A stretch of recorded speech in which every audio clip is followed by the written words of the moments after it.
ஆதவ் அர்ஜுன் சொல்லுவதெல்லாம் உண்மை. மூதறிஞர் ராஜாஜி இல்லை என்றால் திமுக இல்லை என்று சொல்லுகிறார். ஆக மொத்தம் அவர் சுதந்திர கட்சியின் ஏஜென்டா, அவர் ஒரு பிராமண சமூகத்தினுடைய ஏஜென்டா என்றெல்லாம் திமுகவினர் பயப்படுகின்றனர். திராவிட முன்னேற்ற கழகம் பாஜகவை கண்டு நடுங்குகிறது, பயப்படுகிறது. ஆதவ் அர்ஜுனா என்பவர் உதயநிதிக்கு நேர் வழியாக ஒரு எதிரியாகத்தான் காண்கிறார்கள் திராவிட முன்னேற்ற கழகத்தினர். அவர் சீட்டு கேட்டார், தரவில்லை திமுக. அம்பேத்கரையும் திருமாமலையும் வைத்து சில ஏஜென்ட்கள் விசிகாவை உசுப்பிவிட்டு தலித் தலித் தலித் என்று சொல்லி தலித்தை பின்படுத்துகிறார்கள். திமுகவை தலித் விரோத கட்சி என்று சித்தரிக்கிறார்கள் என்பதுதான் அரசியல் யதார்த்தம். சிவா, ஆக மொத்தம் திராவிட முன்னேற்ற கழகத்திற்கும் விடுதலை சிறுத்தை கட்சிகளுக்கும் விரிசல் வந்தது உண்மை. இதை ராகுல் காந்தி கூட பின்னணியிலிருந்து செய்கிறாரா என்ற ஒரு அச்சம் கூட சில திமுக தலைவர்களிடம் வருகிறது. கட்சியில் சில மூத்த தலைவர்கள், அரசாங்கத்தில் சில அதிமுக அதிகாரிகள் இதெல்லாம் சேர்ந்து மு.க. ஸ்டாலினுடைய குரல் வலையை பிடிக்கிறார்களோ என்ற ஒரு சந்தேகம் கூட வருகிறது. காங்கிரஸ் விசிக எதிர்க்கிறது. அதற்காகத்தான் இப்ப கபட நாடகம் விடுதலை சிறுத்தை மாநாடு என்கிறார்கள். செல்வ பெருந்தகை சொல்லுவது இப்பொழுது தலால் என்று எங்களுக்கு கூட்டணியில் பங்கு வேண்டும் என்று. இதை 40 வருஷமா 50 வருஷமா தூங்கிட்டாங்க. இப்ப திமுக காரங்க எல்லாரும் பணம் பண்ணிட்டாங்க. செல்வ பெருந்தகை ஓபன சொல்லிட்டு போறாரு எல்லா இடத்துலையுமே. பொன்முடி, KN நேரு மற்றும் சில அமைச்சர்கள் எல்லாம் உதயநிதியை துணை முதலமைச்சர் சொல்லி ஒரு நல்ல ஹைப்படுத்தாங்க. அதை பிரேக் போட்டாங்க. 3 தடவை குடும்பத்திலிருந்து ஒரு பிரேக், கட்சியிலிருந்து ஒரு பிரேக், அதிகாரிகள் மூலமாக ஒரு பிரேக், இப்போ கூட்டணியிலிருந்து பிரேக். இப்போ கம்யூனிஸ்ட் கட்சியெல்லாம் கூட விஜய் பக்கம் போயிடுவாங்க. இப்ப விஜயனுடைய 27 அக்டோபர் மாநாடு தள்ளி போடப்படலாம். காரணம் என்ன என்று கேட்டால், அவர் படம் வெளிவருவதற்காகத்தான் ஒரு புதியதாக ஒரு நாடகத்தை நடத்தினார். அது பணத்தில் 300 கோடி 400 கோடி வசூல் ஆயிடுச்சு. அந்த GOAT படத்தில் அவர் விட்டு போயிட்டார். மு.க. ஸ்டாலின் ஏமாற்றுகிறது தங்களுடைய கூட்டணி அரசியல் என்பதுதான் யதார்த்தம்.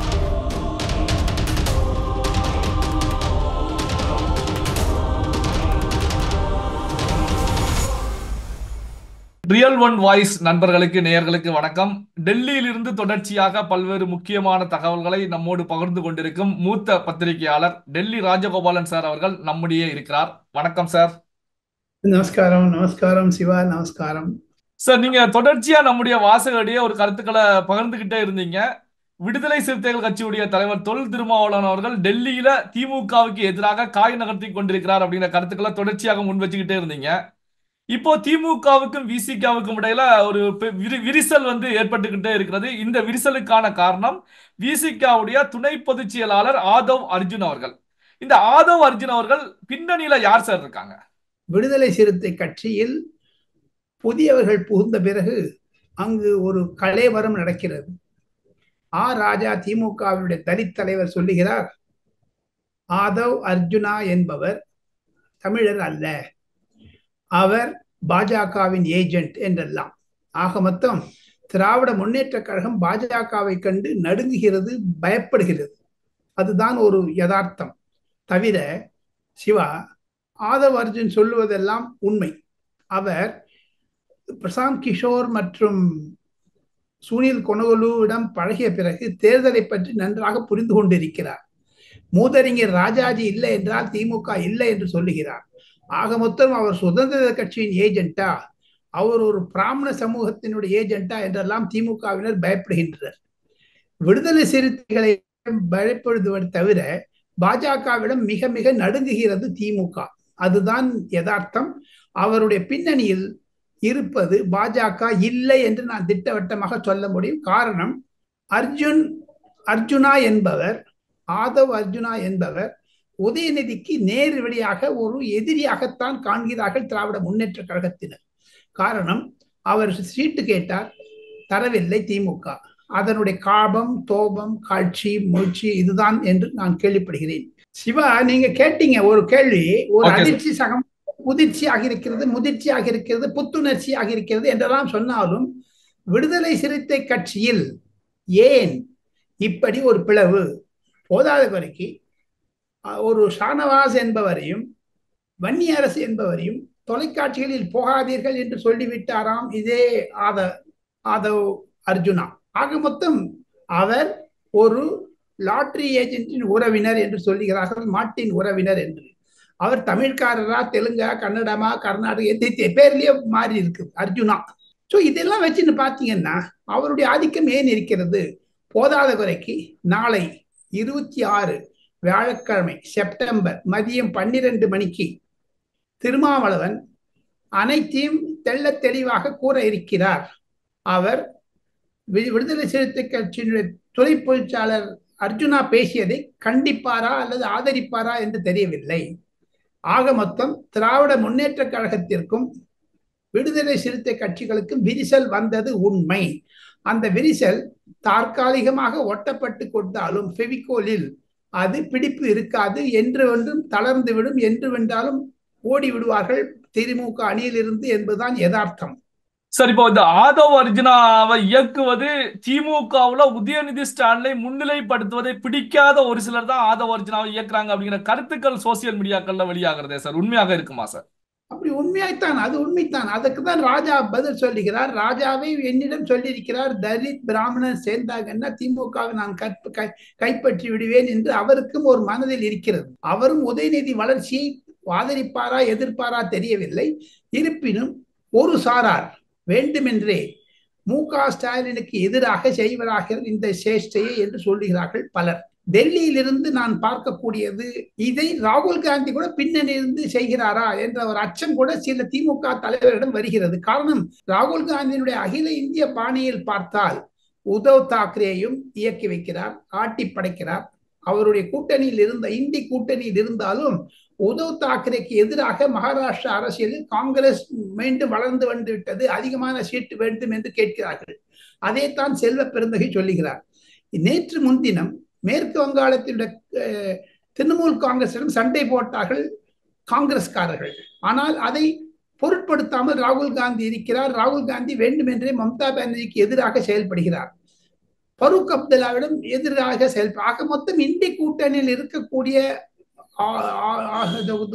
அலையன்ஸ் பார்ட்னர்ஸ் கிட்டக்க ஏன் ராகுல் காந்தி மாநில கட்சிகளை உசுப்பி விடுகிறார்? அது தமிழகம் விலக்கு அல்ல.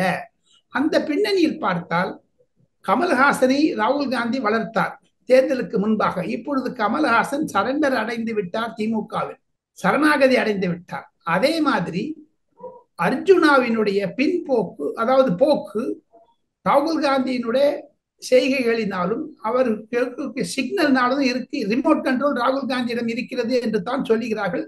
சிவா சார், அதே நேரத்துல பாத்தீங்கன்னா ஆதவ் அர்ஜுனாவை விடுதலை சிறுத்தைகள் கட்சியிலிருந்து நீக்க சொல்லி தமிழக முதலமைச்சர் மு.க. ஸ்டாலின் தரப்புல இருந்து ரகசியமாக விசிக தலைவர் திருமாவளவன் அவர்களுக்கு ஒரு தகவல் சென்றதாக சொல்லப்படுது. அவரை நீக்குவதற்கான வாய்ப்புகள் இருக்குமா சார்? நீக்கிறாங்களோ இல்லையோ, அவர் ஒரு தனியாக ஆரம்பிச்சிருவாரு, தலித் விரோத கட்சி திமுக என்று சொல்லுகிறாரே இப்பொழுது. அதை தவிர சில சம்பவங்கள் அவர் நினைவூட்டுவது ஏன் காரணம்? ராஜா அவர்கள் ஏன் நீலகிரி சென்றார் பெரம்பலூரிலிருந்து என்று கேட்பதும் நியாயமாகத்தானே இருக்கிறது. ஆக மொத்தம் அவர் தினமும் ஒரு பேட்டி கொடுப்பதன் மூலமாக திமுகவிற்கு ஒரு கலக்கல் கலக்கி விட்டார். அதுதான் யதார்த்தம். தமிழக அரசியலில் காங்கிரசும் விடுதலை சிறுத்தை கட்சிகளும் சேர்ந்து செயல்படுவது தவறான ஒரு போக்கைத்தான் காண்பிக்கிறது என்று தான் ஒரு அமைப்பாக பார்க்க முடிகிறது ஒருவர் சிலரால் என்று தான் சொல்ல முடியும். சார், இப்போ 2026ல 200 தொகுதிகளில் வெற்றி பெறுவது அப்படிங்கிறது திமுகவுடைய இலக்காக கொண்டு திமுக செயல்பட்டு இருக்காங்க. இப்போ அலையன்ஸ்ல விரிசல் ஏற்படுவது அந்த இலக்குல விழக்கூடிய மண்ணாக, அதாவது அந்த கனவில் முதலமைச்சர் அவருடைய கனவில் விழக்கூடிய மண்ணாக எடுத்துக்கலாமா சார்? அப்படி இன்னும் 20 மாசம் 2 வருஷம் இருக்குங்கள சார், 2 வருஷம் இருக்கு சார்.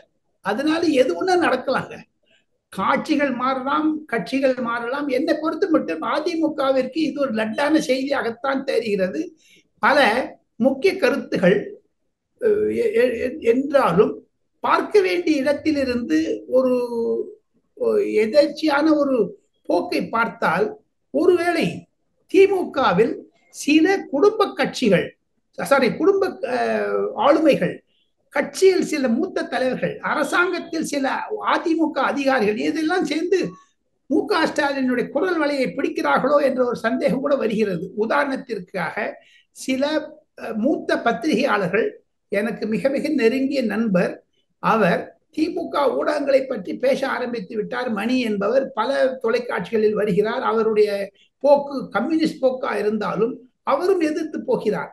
தமிழக ஊடகங்கள் கோதி மீடியா என்று டெல்லியில் மோடியை பாராட்டக்கூடிய அகில இந்திய டிவி சேனல்களுக்கு எதிராக ராகுல் காந்தி சித்தரிப்பதில்லை. அதே மாதிரி தமிழகத்தில் திமுகவிடமிருந்து விலை போகிய ஊடகங்கள் என்றெல்லாம் பேசுகிறார்கள். இதெல்லாம் வச்சு பார்த்தீங்கன்னா 2026 கூட்டணி ஆட்சி நிச்சயம் சிவா.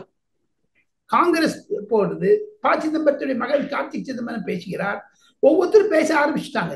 எதுவும் நடக்குது உள்ள. திமுகவுக்கு பொதுமக்களிடமிருந்து ஒரு விரோத போக்கு இருப்பதைத்தான் அந்த கருத்து கணிப்பு காண்பிக்கிறது. இல்லை என்றால் விசிக இப்படி ஒரு கபட நாடகம் ஆடுவதற்கு ஒரு வாய்ப்பே கிடையாது என்னை பொறுத்த மட்டும். சார், இப்ப விசிகாவுடைய மது ஒழிப்பு மாநாட்டுக்கு அதிமுக கலந்துக்கலாம், விஜயுடைய தாவேகா கலந்துக்கலாம் அப்படின்னு சொல்லி திமுகவுக்கு எதிராக இருக்கக்கூடிய கட்சிகளுக்கு எல்லாமே திருமாவளவன் சம்மதம் தெரிவித்தது போல கருத்துக்களை முன் வச்சிருக்காங்க. அப்போ விசிகா திமுக கூட்டணியை விட்டு வெளியேறுவது உறுதி அப்படின்னு எடுத்துக்கலாமா சார்? அப்படின்னு சப்போஸ் திமுகவே அங்க மாநாட்டுக்கு போறேங்கிறாங்க, ஒரு தூதுக்குழு அனுப்பிச்சுரு, மு.க. ஸ்டாலின் போகாமல் அங்க போய் பார்த்தால் அது அதிமுகவுடைய தலைவர் எடப்பாடி பழனிசாமி வந்தால் திமுக எப்படி அங்க இருக்க முடியும்? மு.க. ஸ்டாலின். இதுதான் ஒரு பிரச்சனை. ஆக மொத்தம் இரண்டு சைட்லையும் குழப்பத்தை உண்டாக்கிவிட்டது விடுதலை சிறுத்தை கட்சி.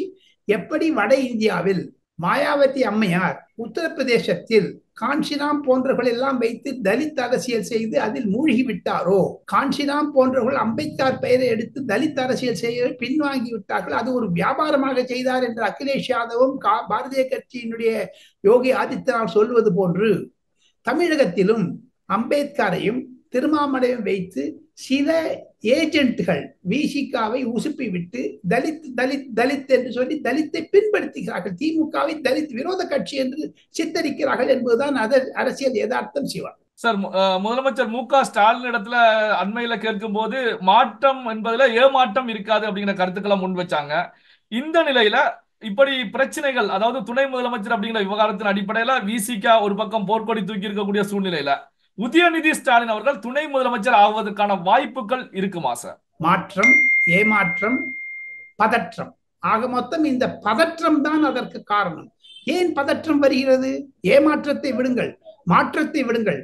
பதற்றத்தின் காரணமாகத்தானே 3 முறை 3 அமைச்சர்கள், பொன்முடி, கே.என். நேரு மற்றும் சில அமைச்சர்கள் எல்லாம் உதயநிதியை துணை முதலமைச்சர் சொல்லி ஒரு நல்ல ஹைப் கொடுத்தாங்க, ஒரு பெரிய பில்டப் கொடுத்தாங்க, பெரிய சீன் சினிமால வர மாதிரி. ஆனா அதை பிரேக் போட்டாங்க 3 தடவை. குடும்பத்திலிருந்து ஒரு பிரேக்கு, கட்சியிலிருந்து ஒரு பிரேக்கு, அதிகாரிகள் மூலமாக ஒரு பிரேக், இப்போ கூட்டணியிலிருந்து பிரேக். கூட்டணியில் சொல்வது மு.க. ஸ்டாலினுடைய அழுத்தம் உதயநிதியை கொண்டு விட்டு தமிழக அரசியலில் பூண்டு விட்டால் அதை காங்கிரஸ் விசிக எதிர்க்கிறது. அதற்காகத்தான் இப்ப கபட நாடகம் விடுதலை சிறுத்தை மாநாடு என்கிறார்கள். செல்வ பெருந்தகை சொல்லுவது இப்பொழுது தலால் என்று, எங்களுக்கு கூட்டணியில் பங்கு வேண்டும் என்று. இது 40 வருஷமா 50 வருஷமா தூக்கிட்டாங்க. இப்ப திமுக காரங்க எல்லாரும் பணம் பண்ணிட்டாங்க. செல்வ பெருந்தகை ஓப்பனா சொல்லிட்டு போறாரு எல்லா இடத்துலயுமே. அதுதானே காமராஜர் ஆட்சி. இத்தனை நாள் இல்லாதது இப்ப தலால் காமராஜர் ஆட்சி வந்துடுச்சா? இப்போ மு.க. ஸ்டாலின் ஏமாற்றுகிறது தங்களுடைய கூட்டணி அரசியல் என்பதுதான் யதார்த்தம். மாற்றம், ஏமாற்றம், பதற்றத்தெல்லாம் விட்டுருங்க சிவா, அதெல்லாம் சரியாயிடும். இப்போ நாளை மறுநாள் 27ஆம் தேதி பிரதமரை சந்திக்க இருக்கிறார் மு.க. ஸ்டாலின். அதன் மூலம் அவர் காங்கிரஸை பயமுறுத்துகிறாரா? ஒவ்வொரு கட்சி இன்னொரு கட்சி பயமுறுத்துறது பாருங்க தமிழ்நாட்டில். அது 26ஆம் வருஷத்தினுடைய தேர்தலை முன்கூட்டியே சொன்னார். 1 வருஷம் இருக்குது இன்னும். ஸோ நீங்க 25 முழுக்கணும், 25 ஜனவரி, பிப்ரவரி, மார்ச், ஏப்ரல் முழுக்கலுமே நீங்க பாருங்க அரசியல் நாடகங்கள் தான் நடக்கும் இந்த மாதிரி. இப்ப கம்யூனிஸ்ட் கட்சி எல்லாம் கூட விஜய் பக்கம் போயிடுவாங்க. இப்ப விஜயனுடைய 27 அக்டோபர் மாநாடு தள்ளி போடப்படலாம். காரணம் என்ன என்று கேட்டால், அவர் படம் வெளிவருவதற்காகத்தான் ஒரு புதியதாக ஒரு நாடகத்தை நடத்தினார். அது பலத்தில் 300 கோடி 400 கோடி வசூல் ஆயிடுச்சு. அந்த GOAT படத்தில் அவர் விட்டு போயிட்டார். ரஜினிகாந்த் வர அவர் புட்ருன்னு போயிட்டார் அவர் பாட்டில். ஆக மொத்தம் தமிழக அரசியலை ஏக்காலம் செய்து ஏளனம் செய்தது சில உதிரி கட்சிகள் என்பதுதான் என்னுடைய பர்சனல் கருத்து சிவா.